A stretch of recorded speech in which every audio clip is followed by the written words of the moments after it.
sencillos, de los tristes y los niños que confían siempre en Dios. Tú, la más pobre, porque nada ambicionaste, tú, perseguida, vas huyendo de Belén. Tú que un pesebre ofreciste al Rey del cielo, toda tu riqueza fue tenerle solo a Él.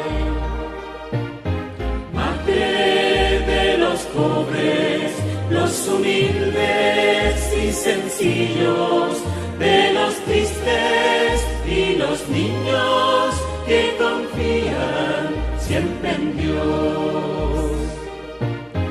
Tú, que en sus manos sin temor te abandonaste, tú, que aceptaste ser la esclava del Señor, vas entonando un poema de alegría. Canta, alma mía, porque Dios me engrandeció.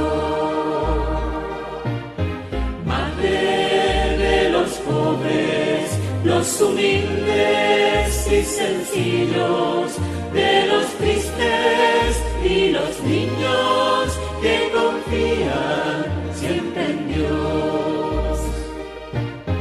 Tú que has vivido el dolor y la pobreza, tú que has sufrido en la noche sin hogar, tú que eres madre de los pobres y olvidados, eres el consuelo del que reza en su llorar. Madre de los pobres, los humildes y sencillos, de los tristes y los niños que confían